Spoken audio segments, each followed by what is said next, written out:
saya Denis Tia Ramadhani. Di sini kami akan memaparkan materi sejarah Indonesia dari masa kemerdekaan sampai masa reformasi. Masa awal kemerdekaan 1945 sampai 1950. Periode ini adalah masa penuh gejolak yang menguji ketahanan bangsa Indonesia. Proklamasi kemerdekaan 17 Agustus 1945 bukan akhir, melainkan awal dari perjuangan yang lebih berat. Belanda yang didukung sekutu kembali datang ke Indonesia dengan tujuan merebut kembali koloninya. Yang pertama, perjuangan fisik.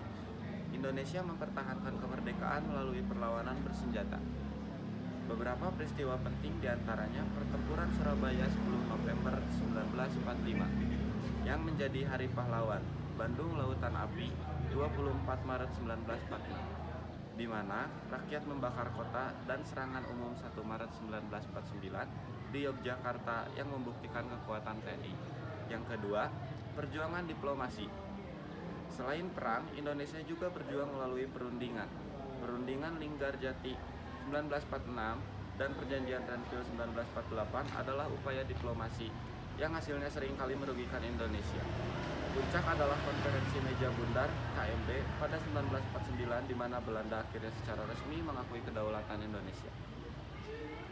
Masa demokrasi parlementer 1950 sampai 1959. Periode di mana Indonesia menganut sistem pemerintahan parlementer dengan Perdana Menteri sebagai kepala pemerintahan, namun seringnya terjadi pergantian kabinet akibat tidak ada partai yang dominan di parlemen, menyebabkan pemerintahan menjadi tidak stabil dan program kerja tidak berjalan efektif.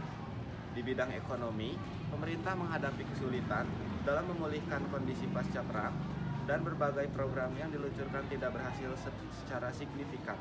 Selain itu, masa ini juga diwarnai oleh berbagai pemberontakan di daerah seperti DITII, PRRI, Permesta, dan RMS yang mengancam persatuan dan kesatuan bangsa. Ketidakstabilan politik dan keamanan ini pada akhirnya menjadi alasan bagi Presiden Soekarno untuk mengakhiri periode ini. Masa demokrasi terpimpin tahun 1959 dan sampai 1966. Karena kegagalan demokrasi parlementer, Presiden Soekarno mengeluarkan Dekret Presiden 5 Juli 1959. 1. Penerapan Dekret Presiden.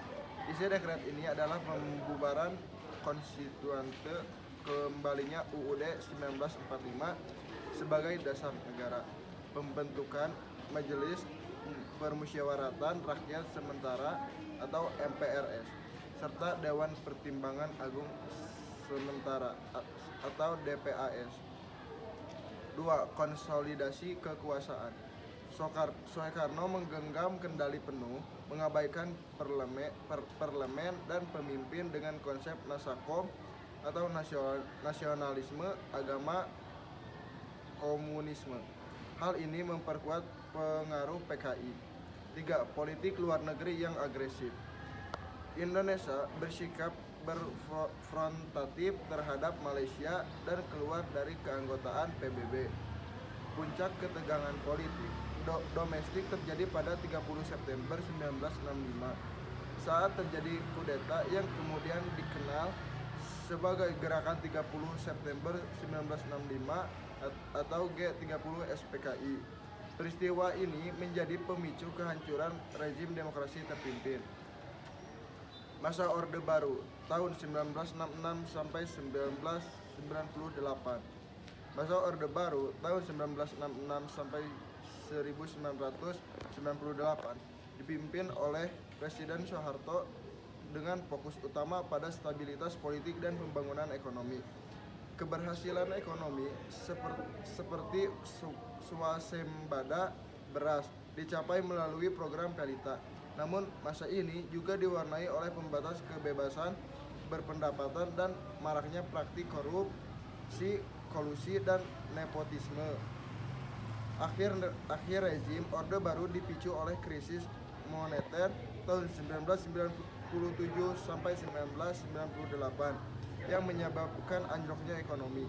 Hal ini memicu gelombang demonstrasi mahasiswa yang puncaknya adalah tragedi Trisakti dan akhirnya memaksa Soeharto mundur pada 21 Mei 1998. Reformasi 1998 sampai sekarang. Masa reformasi dimulai setelah lanjutnya rezim Orde Baru pada 21 Mei 1998 yang ditandai dengan pengunduran diri Presiden Soeharto. Periode ini menjadi tonggak penting dalam sejarah Indonesia karena bertujuan untuk merombak total sistem politik yang otoriter menjadi demokrasi yang lebih terbuka dan transparan. Yang pertama, amandemen UUD 1945. Pembatasan masa jabatan presiden dan wakil presiden dengan maksimal 2 periode. Yang kedua, pemilihan umum yang lebih demokratis. Rakyat kita bisa memilih presiden dan wakil presiden secara langsung. Yang ketiga, otonomi daerah. Desentralisasi kekuasaan dari pemerintahan pusat ke pemerintahan daerah. Yang keempat, kebebasan pers dan berpendapat, tidak ada lagi pembatasan yang ketat terhadap media dan masyarakat. Sekian penjelasan materi dari kami. Mohon maaf bila ada kesalahan atau kata yang kurang jelas. Wassalamualaikum warahmatullahi wabarakatuh.